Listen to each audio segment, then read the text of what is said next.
Hi guys, Luca from Airsoft here with hopefully a quick video, relatively. It's simple nozzle swap on this VMP1C. The customer hasn't had it very long and they managed to break the nozzle. But before I break it down and replace the nozzle, I just want to show you why this happens. So this is the replacement nozzle that all VMPs come with. And it's this little arm here that is broken off. It's a very small piece. And when that breaks off, that means that it will no longer feed. I don't know if I'll be able to see it before I take it apart. What happens is people will have the bolt closed like this, and they'll grab their mag, and this mag will be absolutely full, and they'll slam it in like that. If you do that with a mag that is absolutely 100% full to the brim, you're going to break your nozzle pickup arm. And it's not just these that happens to. It happens more often on these due to cheaper materials, and also because most people who are getting these sorts of things are new to airsoft, new to gas blowbacks, and looking for a cheap option. So that's why you tend to see it happen more often with these. I have seen it happen to more expensive replicas as well. For example, I used to own a KWA USP match, best pistol I ever owned. I did exactly that though, and I broke the nozzle. That was over a decade ago. Obviously I learned my lesson. But if you are going to have a gas blowback replica, you need to make sure that when you fill the mag with your ammo, that this runner has enough room that it can be pushed down. Don't fill it so it's like that. You want it to be about there. That means taking about 3 or 4 off the total that you can put in. And secondly, make sure that it's locked back. If your bolt's not locked back and your mag's full, you're going to break your nozzle.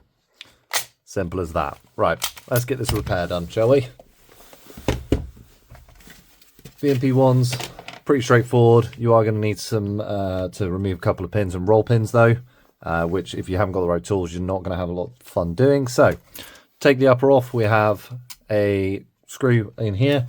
Can't quite recall the size. I'm going to go with, and guess, 3mm.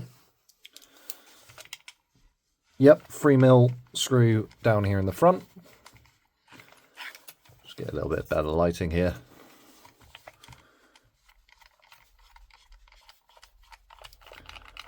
That comes out. Put that somewhere safe. I always use a magnetic tray. Once you've done that, back here, this is actually the back of the recoil spring guide rod. You need to push that in and lift. Now, don't lift off straight away, otherwise this thing might just ping out and go everywhere. Instead, push it back in and push it down. That should, 9 times out of 10, allow you to pull it out. It did not work this time. So, I'm going to carefully lift the top off so I can grab this and stop it flying away. And oh look, there's our pickup arm. Right at the back of the replica. Right, remove that. Check for any damage. Nope, looks okay. Put that to one side. If you wanted to change this charging handle, by the way, it is pretty straightforward to do. It is just resting in there. And that lives in there. Right. Okay, once you've got the top off, I'd recommend just putting the hammer back, which makes life a little bit easier. So next thing we're going to do is we're going to remove this. To do that, push it in and be careful because sometimes this spring will go flying when you remove it. And this one looks like it might be one of those rare cases where it does want to go flying. Come on. It can be a bit of a pain sometimes. There we go. Just gently relieve the pressure, don't let it fly. Ooh. Now remember, when you're putting this back in later, and I'll say it again later, you want the rounded side. Because if you look, there's a sharp corner, and then there's a rounded corner. You want the rounded side facing up. Put that to one side. That allows that to lift. Next, it looks like the grub screw on this side is already all the way out. That's unusual. So we also want to remove this one, and this is going to allow us to pull the entire thing out. I believe it's a 2.5. Let's try 2. No, 1.5. 1.5. 1.5 mil grub screw. Back that out. There's no point in taking it all the way out. But what that allows you to do is pull the barrel forward. Once you do that, push the entire thing forward and it'll lift straight out. Easy as that. Just going to have a quick look inside here. Looks to be still well greased. A little bit of wear on the hammer there. Nothing unexpected. Otherwise, it looks okay. Yeah, I don't really see much in the way of dirt or anything like that in there. It's all factory grease, I believe, all the white grease. We'll put that to one side. There we go. Then we can just pull the barrel out. I'm just going to have a quick look down the barrel, see how it's looking. Oh, looks like there's a jam in there, actually. There's something in there. Oh, just a BB. And some mud. So that's definitely going to need a clean. I'll see if I can show you. Let's see all that dirt in there. Look after your kit, guys, and the kit will look after you.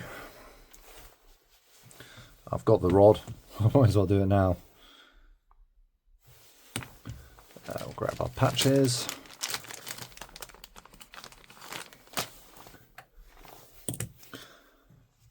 The owner of this particular replica is quite young, so I'm not surprised to see mud down the barrel. I tend to find it happens to the younger members of our community, shall we say.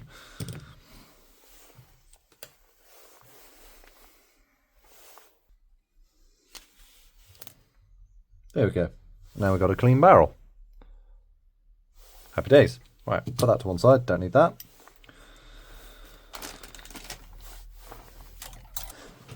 As you can see, the pickup arm has broken off, and in order to get this off, we need to remove the 2 roll pins on either side.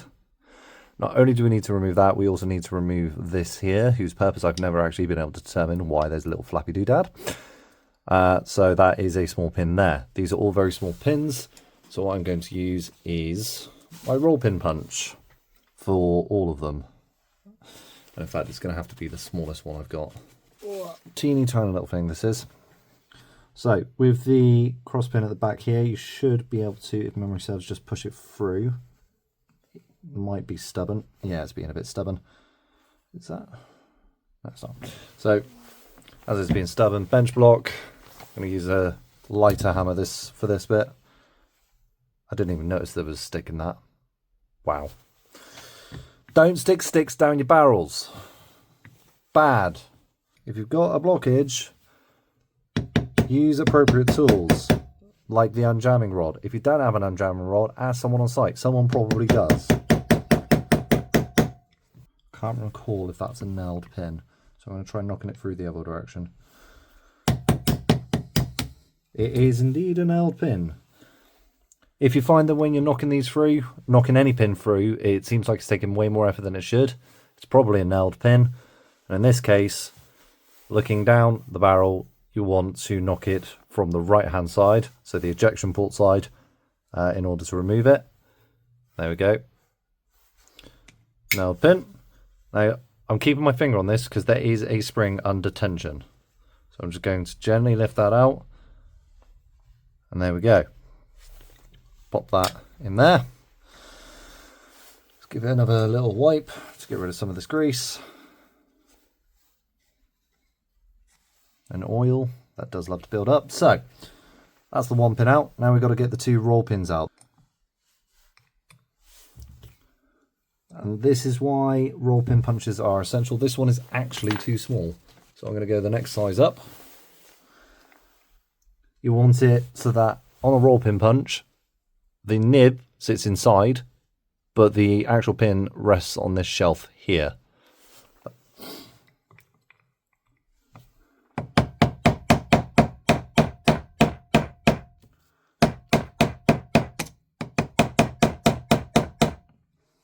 Seems to be being a bit stubborn today. Might be that I need a bit more oomph behind it. There we go. There we go. One. And then I'm going to flip it over. I'm not going to go through from the inside.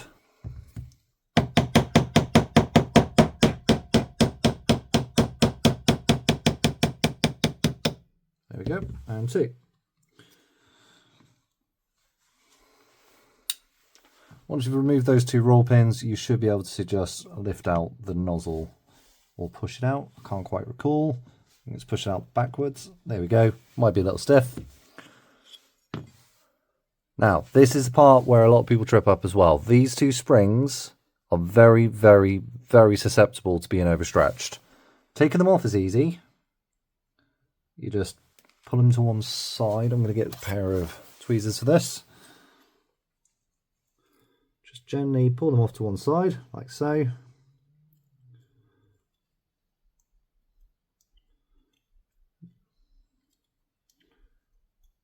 Sometimes they can be a bit stubborn.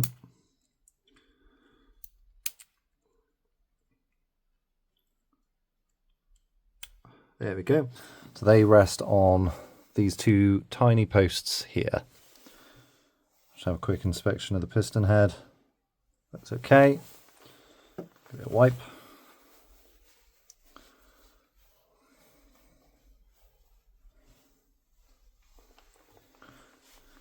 Now we need to remove these springs from this one to put it onto the other nozzle. Again, I use a pair of pliers, pair of tweezers, sorry. Memory serves, these ones can be a bit stubborn, so you might want to just rotate them off instead.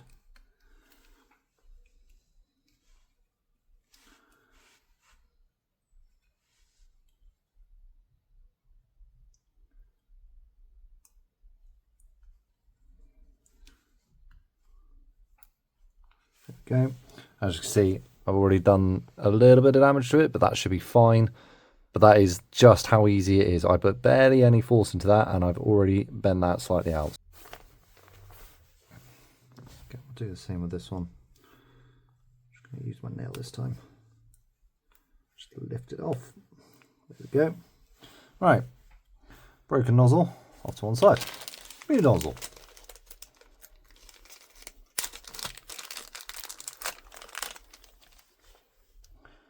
Right, let's get these back on.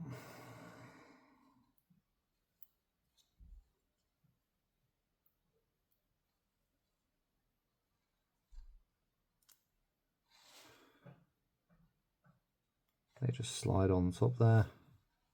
I want to make sure that they aren't sufficiently lowered, so otherwise they might come off during use. Once you've got them on, that's actually pretty soft at the minute, but I'm going to give it a quick lube as well. Just a couple of dabs of PCFE oil.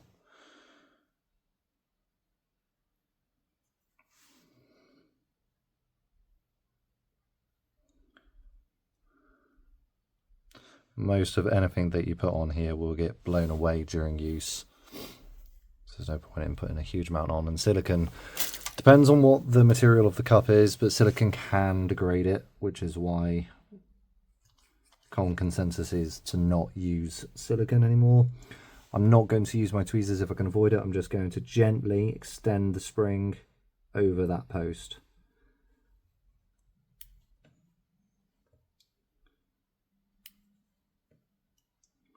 And it can be tricky. Okay, I am going to use my tweezers. I want to make sure it's down along that post, not sat on the edge. That's one. And that's two. There we go. That's how you replace that part. Once you've done that, I usually give these a bit of a grease, which bins being put back outside, so apologies for the noise there. I always again say PCFE, it is better than silicone, lasts longer and interacts better with most everything. Bit much there. just along these rails here.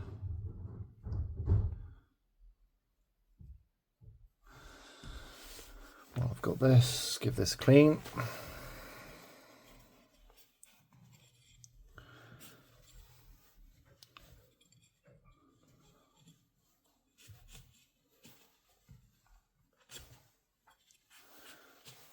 By clean I mean I'm just wiping out all the excess that's gathered up in there.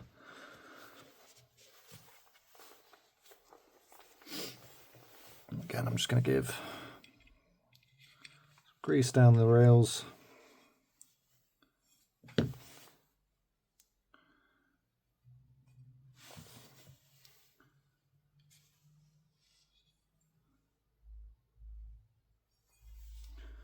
A little bit along the top. There's not really much contact there.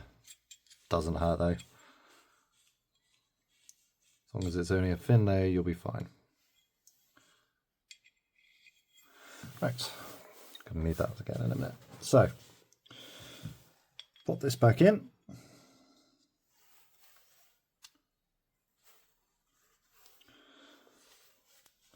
And then just check to make sure that it is moving.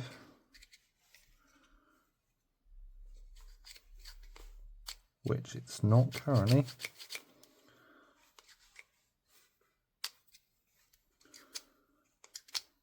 See if we can work it in a bit.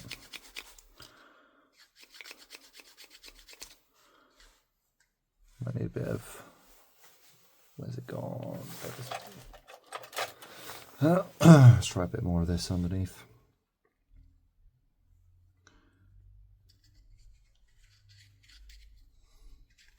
That seems to have freed up a bit.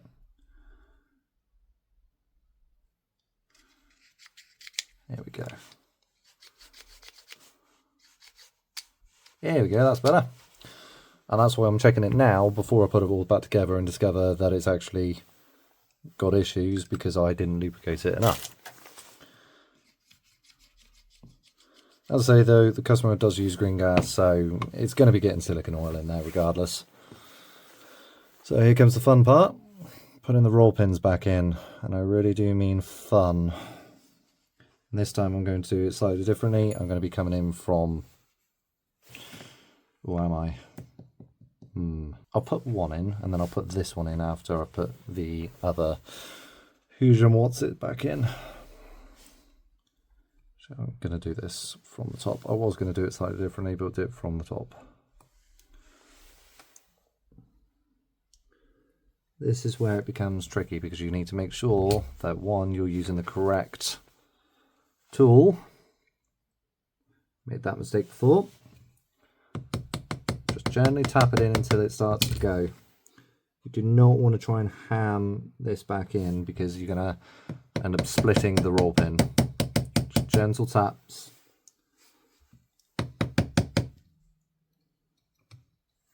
Making sure to keep it as vertical as possible.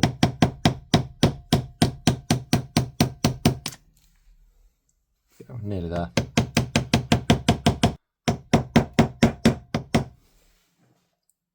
Okay. Now you do need to make sure that this is just beyond flush. So I'll get a slightly bigger one so that I don't go too far. Okay. The reason why you need to make sure that it is not protruding at all along here is if it is, it will jam up. So you can see there, I've actually gone, I think, a bit too far. That's interesting. Were they different sizes? They were. I am an idiot. So I'm going to actually just push that all the way through, I think.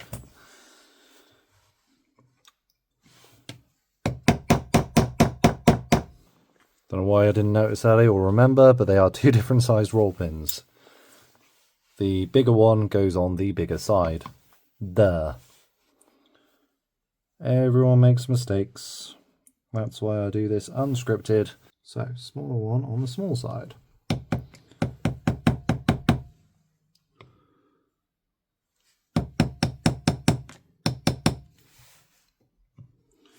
And you can't see this, but I'm watching from the side to make sure it's actually going in straight. Which it is not currently. Anyone who's ever done anything with mechanics will tell you roll pins are a nightmare. There we go. Yeah, that seems better. It's not protruding from the inside at all. In fact, I could probably go a little bit deeper just to be absolutely sure.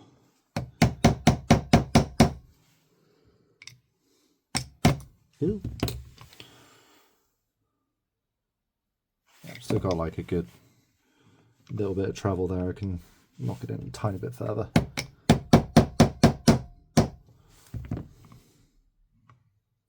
Go, that's not interfering at all. Either side. Switch to the other one. This is going to be the same, so I'll probably just skip ahead here. Here we go. Again, want to make sure that it's not protruding at all. You've actually got a surprising amount of leeway here. You can go further than you think. And again, it's not protruding from the inside, so it won't interfere with the next part. Now, remember, what did I say? I said you're pushing in from that way, so it needs to go back in this way. First though, it's got a convenient slot on the one side, which tells you exactly how this spring sits. So I'm just trying to remember now. But it should be in this direction. This little notch, again, all of it tells you which way things go. Hold it in place. Make sure the non-nailed end goes in first.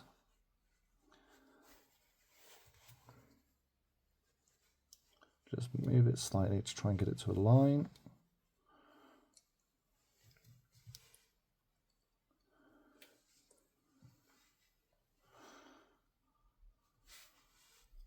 There we go.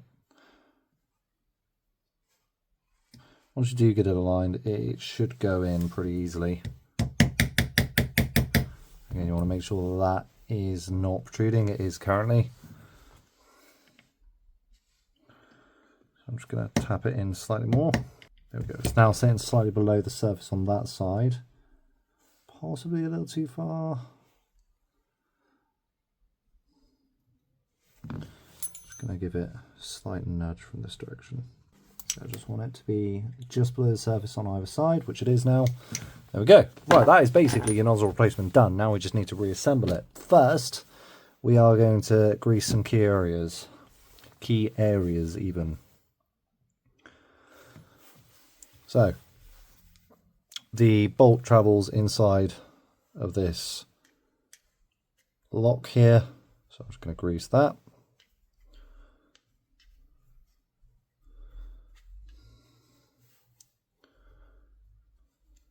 Nice and simple. And also along the top here I find you usually get a bit of wear, so I'm going to grease that. Obviously the bolt itself travels. Generally speaking, the only points of contact that the bolt has though are these rails here and here, and along the bottom here. Also there is some mild contact here with a hammer. It's nice and easy to grease. You don't need to grease the whole thing. Again, you don't need a lot of grease, you just need a thin coating.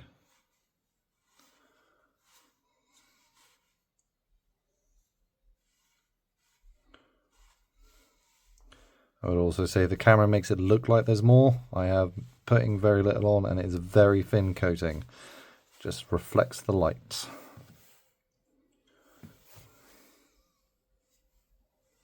What I'm not doing is I'm not leaving massive globs of the stuff. In fact, you can see this mark here is one of the contact points from the bolt hold open.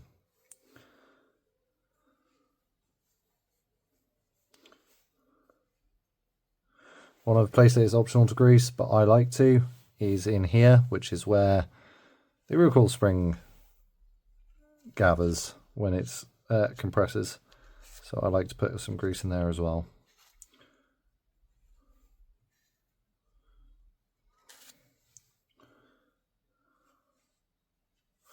There we go. This here is where the charging candle grabs onto, so you don't need to worry about greasing that really. You can, it is optional, and again, you won't need hardly any, you don't really need any there, but just a thin paintbrush. That is it. Right, that's that one. Again, on here, you've got rail, and you've got this part here. I like to grease basically around this center part here, but I am going to clean off the grease that's already there. This is what I would also do after each game day, is this level of greasing. I wouldn't be going fully disassemble, and in fact I've already said that the trigger group looks fine, pretty well greased, so I'm not going to worry about that. And the grease didn't look, when the grease and oil didn't look dirty either. Now this part here you don't really need to worry about, because that's not actually making contact. What's making contact are these rails and these lugs.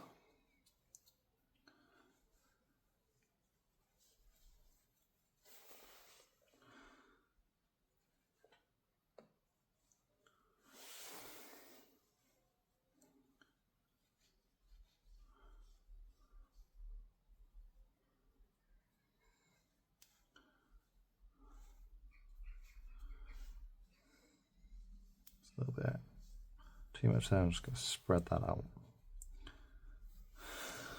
Cool, there we go.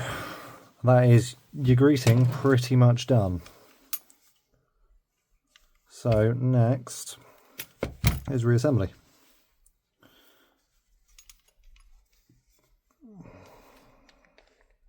You want to make sure that this lug here is towards the bottom and that your hop hasn't just decided it wanted to escape.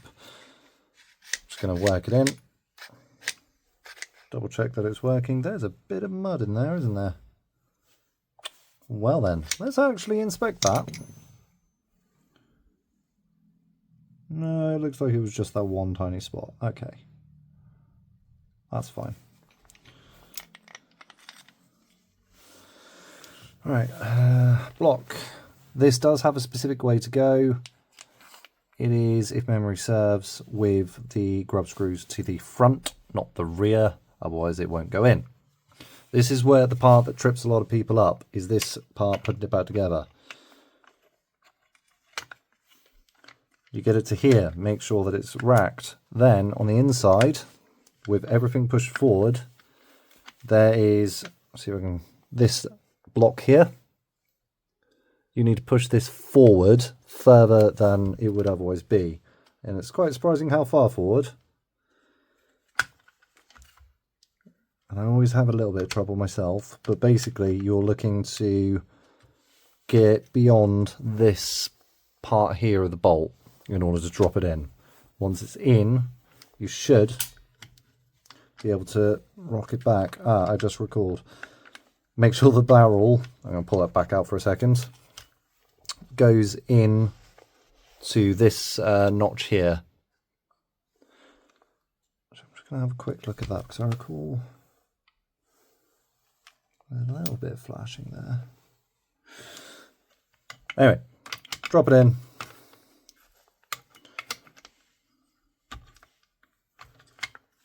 With the barrel all the way forward.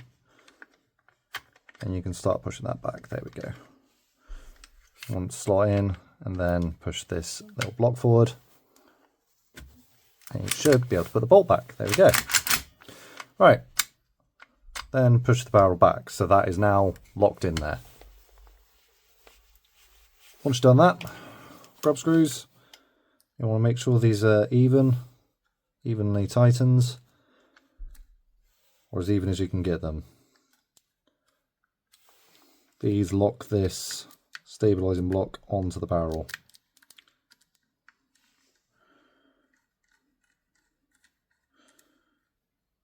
I tend to do it most of the way till I meet resistance. Then I put this back in. Remember, curved side, up.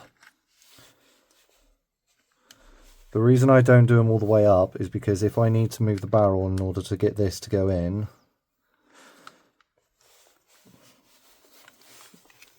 it won't let me. There we go. Once it's in, whoop.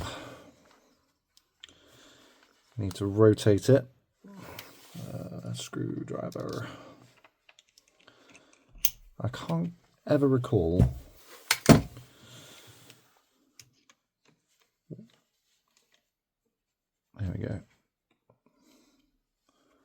in, but forward. And then that's locked. There we go.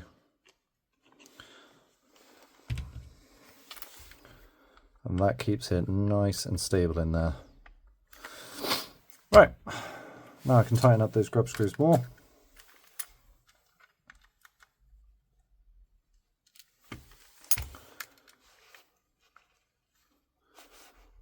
It is the kind of thing that will work itself loose over time.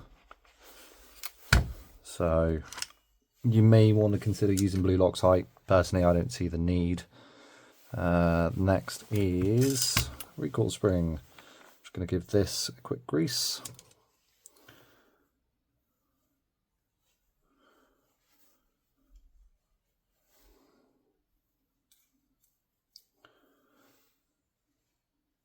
Okay.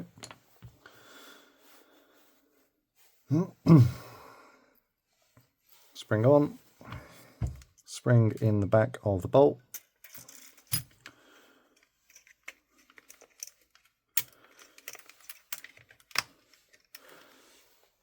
Slot it in. You'll know it's in because the, well, one, it won't move up and down, and two, it is notched, so it'll go in and be very static. Once that's in, you can put the rest back on. Double check before you do that you haven't forgotten anything. Nope.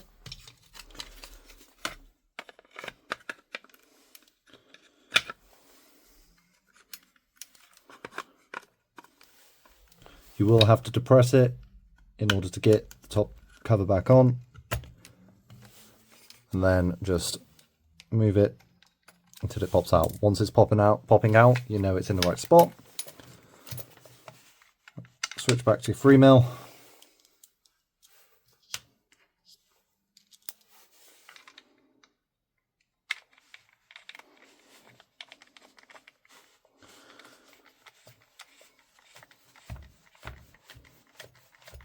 Make sure it's nice and tight.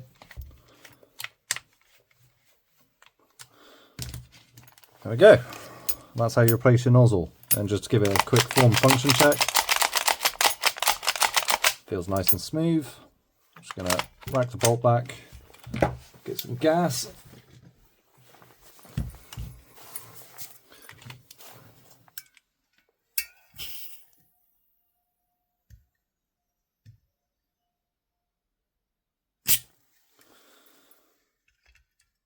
Stinky. Now, I fully expect this to gas out quite quickly because it is very cold today. So remember, bolt back, insert the magazine, don't slam it, then you drop your bolt.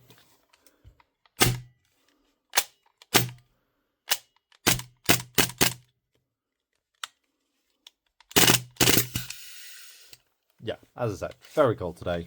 I don't think much gas went in it, to be fair. But there we go.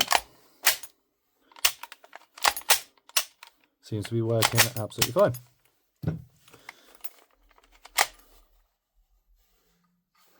I'll give it a proper test in a moment. But there we go. That's how you replace your nozzle in your VMP1C, which applies to all of the VMP1s, same process. That's it for this video. I'm going to have to cut quite a lot out, but it is what it is. Up and coming videos. Hopefully I'll have some footage for you soon of the VMP2 in action, as I got myself a run cam. Not sponsored, bought that with my own money. I've done a few tests with it, and I quite like the quality of the footage. So anyway, that's it for today. Catch you on the next one.